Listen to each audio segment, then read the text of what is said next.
The GLA is the starting point for Mercedes SUV ownership, and in this second generation H247 series form is as classy as you'd expect a premium C-segment family hatchback crossover ought to be from the Stuttgart brand.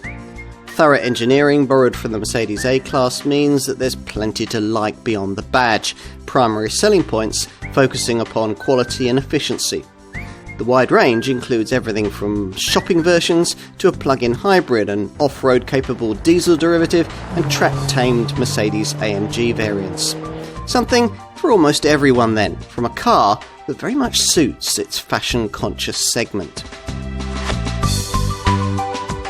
The first generation GLA could easily be dismissed as an A-Class hatch with lifestyle ideas above its station, but this Mark II model is very different, and you feel that right from the get-go. If you're a graduate from the older design, then you'll immediately note the more commanding driving position, and then as you drive, it'll become obvious that the Mark I model's famously lumpy low-speed ride has at last been properly addressed. Both these things got fixed as part of a fundamental redesign based on the completely new MFA platform, which undergirds all current compact Mercedes models. But this Mark II GLA uses an updated version of it with increased rigidity and stiffness, and in a further difference over the current A-Class, all conventionally engine models get a properly sophisticated multi-link rear suspension setup, hence the better damping. Much else is new too, all the mainstream engines for a start, which include a Renault-derived 1.3 litre 4-cylinder petrol unit mated to a 7-speed automatic gearbox and offered with 136 horsepower in the base GLA 180 or with 163 HP in the GLA 200 model that most customers prefer. The latter model manages decent WLTP efficiency figures, up to 42.8 mpg on the combined cycle and 151 grams per kilometre of CO2. All the other GLA variants use an 8-speed automatic transmission. Arguably the most interesting of those is the GLA 250e PHEV plug-in model we're trying here. Now, this mates the faster version of that 1.3 litre petrol unit to a 75 kilowatt electric motor, and that's powered by a 15.6 kilowatt hour lithium-ion battery, and that's good for up to 37 miles of all-electric driving, if you don't take advantage, that is, of the healthy 218 HP system output. All the other GLA variants use 2-litre power plants of various sorts. There's a choice of 2 diesels, a front-driven GLA 200D with 150 horsepower and an all-wheel drive GLA 220D with 190 horsepower, a much improved 4MATIC system and an off-road engineering package too, and that adds a bit of extra soft-road capability. 3 more performance-orientated petrol models also feature the 224 horsepower GLA 250, the 306 horsepower Mercedes-AMG 35 4MATIC and the top wild 421 horsepower Mercedes-AMG 45S 4MATIC Plus. If you want to know the difference between a crossover, basically a high-riding hatchback, and a proper purpose-designed SUV, then compare the first-generation GLA design, very definitely a crossover, with this Mark II model. This segment has now become so significant that half-hearted design just doesn't cut it anymore. So, like its premium rivals, this Mercedes is now every inch a proper compact SUV. As part of that transition, there have been some interesting dimensional changes. This car is actually now 40 millimetres shorter than before, but there's 30 mils more wheelbase length between the front and rear axles, so that really doesn't matter. And it's a considerable 104 millimetres taller. What will matter just as much to likely owners, though, is the fact that it's a considerably more complete and modern piece of design. The powerful shoulders of the bodywork blend with the coupe-like lines of the tapering side windows and a contoured panel profile.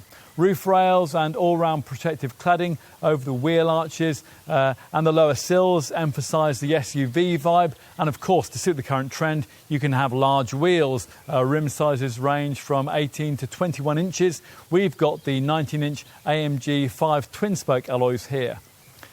At the front, where stylised power domes in the bonnet emphasise the self-assured demeanour, it's evident that this GLA is quite a bit wider than its predecessor, 30mm wider in fact, something emphasised by this prominent grille, which features single louvre strips flowing into the central star, and it'll have a background of twinkling silver pins, providing you avoid the base sports spec models. Move to the rear and you'll find LED light clusters presented in two parts, with the reflectors positioned separately in the bumper. Okay, time to check out the part of this car which Mercedes promises will really sell it to you, the interior. Sure enough, it really does feel very premium in here, with man-made leather-stitched seats, glossy piano black coated centre console that flows up into the dash, and curious tubular silver door grab handles. Plus, of course, as usual with the modern compact Mercedes, there's the usual pair of glitzy screens. Depending on the spec you choose, these will be either 7 or 10.25 inches in size, or as here, a combination of both. And these can be activated by prodding on the monitors, by various neat touchpads, or by the provided MBUX Hey Mercedes voice-activated functionality. You sit much more commandingly than was the case with the previous generation model. Your windscreen perspective is now 140mm higher than it would be in an A-Class. And of course, as ever in a Mercedes, you're surrounded by premium touches, like these intricately fashioned double-stitched door cards and the circular silver jet engine-style vents which decorate the dash and are an integral part of the classy ambient lighting system which brings the interior alive at night. Luxury downsizers will love it all. Time to take a seat in the rear. In one single design leap, this H247 series design has taken the GLA from near bottom to near top of its class in terms of space on offer. That's thanks to 116mm of extra legroom. Someone well over 6 foot tall could sit behind a similarly sized front passenger and still have leg space. Plus, there's plenty of room to slide your feet below the base of the chair in front. Finally, let's take a look in the boot, and that's accessed via a standard EasyPack powered tailgate that on this plusher variant can be activated with a wave of your foot beneath the bumper if you happen to be approaching your GLA laden down with child seats and paraphernalia. Once the hatch powers up, you'll find 435 litres of space. That's actually 46 litres less than was offered by the previous generation model and 70 litres less than the equivalent BMW X1. We've got the GLA 250e PHEV variant here, which, due to underfloor battery placement, has even less room, 385 litres. Even here, though, something like a folded baby buggy should easily fit. And in summary, well, every compact SUV in this class claims to take the concept of sense and sensibility and add to it something of an adventurous streak. This GLA does that too, but with a bit of extra polish. We can see why you might like it.